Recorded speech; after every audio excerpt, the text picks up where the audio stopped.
How's it going, guys? My name is Tavarish, and today we're removing my Ferrari's burnt engine and we're putting it in the garbage. Just kidding, I'm not actually going to throw a whole Ferrari engine in the trash, only most of it.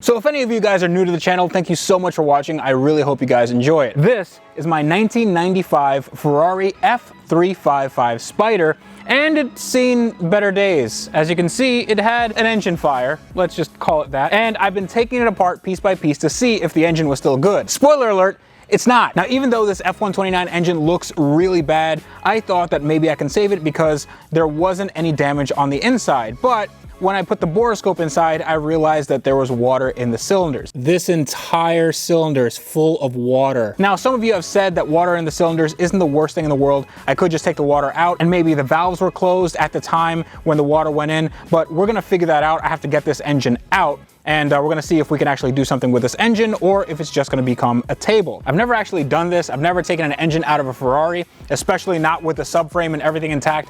And I don't have a lift, well, at least not yet. So I'm gonna have to do this with hand tools, a jack and jack stands, and I think this is possible. And I think I should probably wear some gloves because I've just been touching this car and I've already gotten completely filthy. But before we begin on this, I wanted to remind you guys that I have a second channel. It's called Wrench Every Day, where we do projects kind of like this on a smaller scale, on something a little bit more budget friendly. And my first series called Art of the Flip, the second episode is out right now. You guys need to check it out. Here's a clip. Okay, Andrew, do you have the stopwatch ready? I have the stopwatch ready. Okay, we're gonna see if we can put in a mini exhaust system in 5 minutes. Let me know when. 3, 2, 1, go.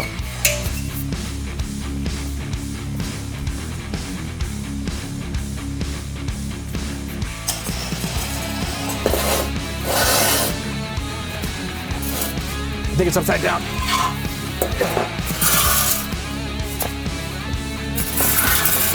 30 seconds have elapsed. Okay. Yeah, it's okay. Look. Plenty of time.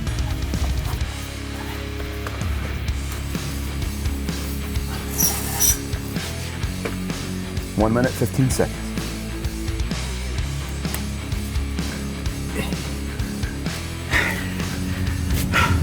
Done. Really? Yep. Oh, Yeah. cool. Nice. Yeah, that was actually easier than I thought. Okay. Make sure to subscribe to Wrench Every Day, hit that notification bell, and spread the word because we are gonna do a lot of stuff on that channel. A lot of interesting cars, a lot of interesting car builds, and that's gonna be on top of whatever I do here. I can't wait till you guys see what we have in store for that channel. Oh, it's gonna be a good year. So the way this whole thing works is that the engine is supported on a cradle, kind of like a subframe. And that subframe has the suspension and wheels and brakes and all that stuff just in one unit. So it all comes down because in the front of the engine, that's where all the timing components are, and that's what needs to be changed every 3 years or so. We have another situation altogether because this is all fire damaged and it's all coming apart. So I don't have to do as much disassembly because it's literally just falling apart. But what I do have to unbolt is this exhaust. And on top of the exhaust are these air boxes. So first things first, we need to get rid of these air boxes, then take off the exhaust. All right, that looks much better. Now take a look at this. It still looks pretty burnt, but let me show you something really cool. So if we go underneath this bumperless back end, you'll see this thing. And this is a little bit different than what you'd normally find on the back of a mid-engine supercar or a mid-engine car in general. Now, usually there's a transmission back here. This is a transmission of sorts, but it's actually a transaxle. What that means is that it has a different configuration than a regular transmission. In my Lamborghini Gallardo, the back end of the transmission, the differential is basically back here. This is the clutch housing, which means that you don't have to take off the entire transmission to change the clutch. All you have to do is change out this whole thing, and the clutch is right here. What happens is the drive goes from the engine through a shaft, through the transaxle, and to the clutch right here. And from the clutch, it goes out to the axles right here, through a differential up top. It's actually a really ingenious solution to this lack of space back here, and it allows the guts of the transmission to be really far down for better weight distribution. Also, this is rumored to be a little bit stronger than the later model transmissions, so this can actually hold a decent amount of power. But now that we have the exhaust taken off, I wanted to show you guys what it actually is. Now, this is an aftermarket Capristo exhaust, and if you take a look at it, it looks really good quality. I mean, this is sort of the best of the best when it comes to aftermarket exhausts. It's also the best of the best in terms of price, because this, just the back box alone, cost the better part of $5,000. So the good thing about it is this is undamaged. Other than some cosmetic damage, this is good to go on any car. So I can actually sell this, and I can actually recoup some of my cost on the car, because I don't think we're going to be reusing this since we are going to go forced induction. But yeah, this thing looks amazing, and the cats actually look okay, in decent shape. I'm not sure what the internal situation is, but I don't think that the fire was that hot that it went through anything here, and yeah, it all looks fine. So these are also ready to sell, so I'll be selling all this at some point in the future to get some more money back into this thing. But since I took off the exhaust and I had to take off that bumper right there, I had to go into the fender well, and I found this. Now, this is a fan for one of the radiators, and you can just tell that, yeah, the fire was pretty hot, and it absolutely annihilated everything underneath here. Check this out. So, oh yeah, this is the wiring harness and a bunch of other important components, and it's just down to the bare wire, and it's not usable at all. Everything is scorched, including the radiator right here. The top is plastic, and that is all bubbled up and nasty, but the metal structure is actually okay. All the fuel lines and all that stuff will have to be replaced, but that's not a big deal. The suspension, there's a little bit of charring right there, but it's not a big issue because we're going to be replacing the suspension. But the brakes are actually okay.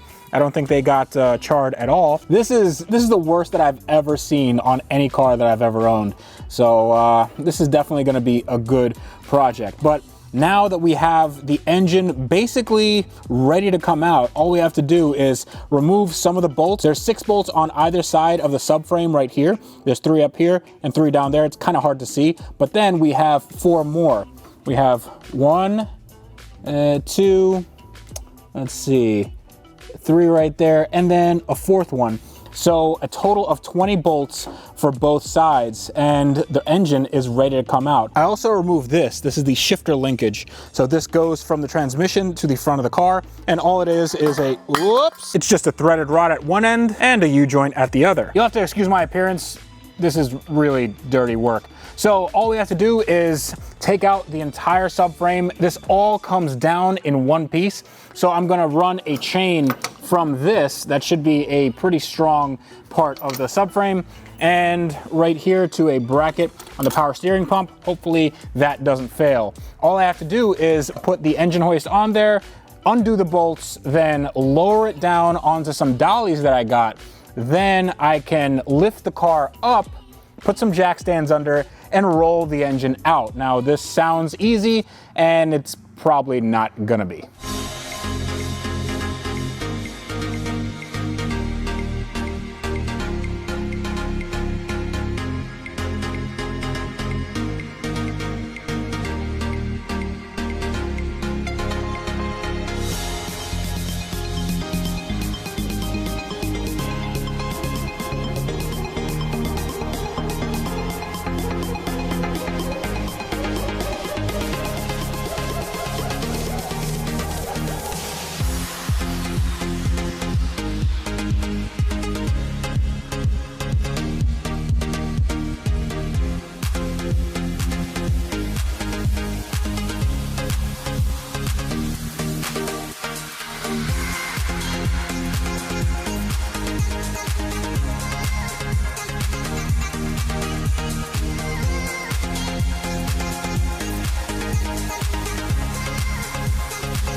All right, finally, this thing is out. And this is looking really bare. Now, here's a weird thing that happens when you take out all the weight from a mid-engine car.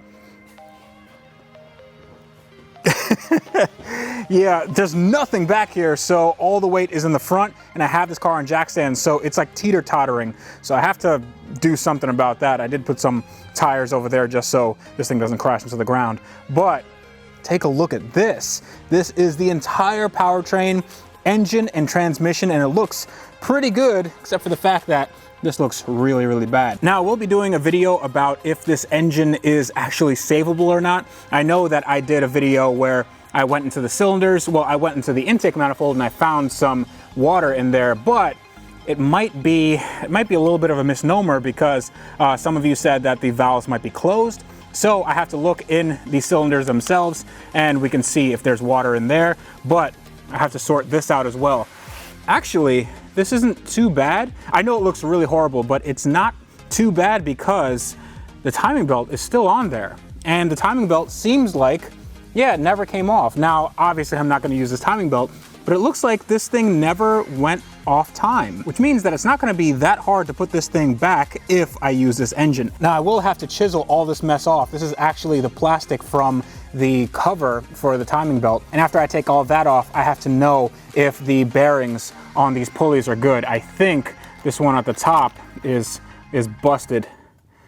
Yep, that's not moving, and this is, it's not looking very good. I'm gonna see if I can replace these components, whatever they are, and then see if I can salvage the rest of the engine, because if I put on another timing belt, I wanna see if this thing actually turns over without any issue. That would be awesome if I could rebuild this engine instead of getting a whole new one. Now, if we come around to this side, you can see the oil tank for the dry sump system, and it's charred, but it's actually not that horrible. So I can probably have this internally cleaned and then put right back into service. Now I have to see what's lurking on the inside. I know that the oil did boil, so that's not very good. I'm definitely gonna have this coated, or I'm gonna get a new one, but I wanna retain as many components as I can and save as much stuff as I can.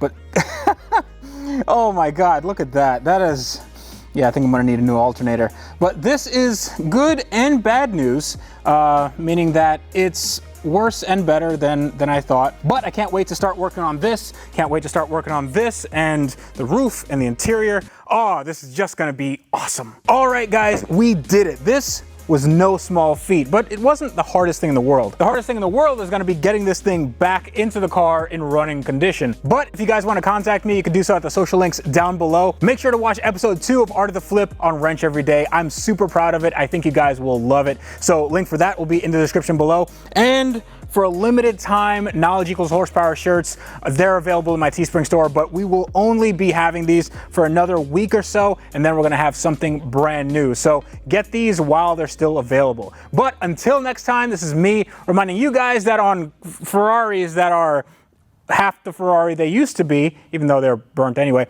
you guys need to wrench every day.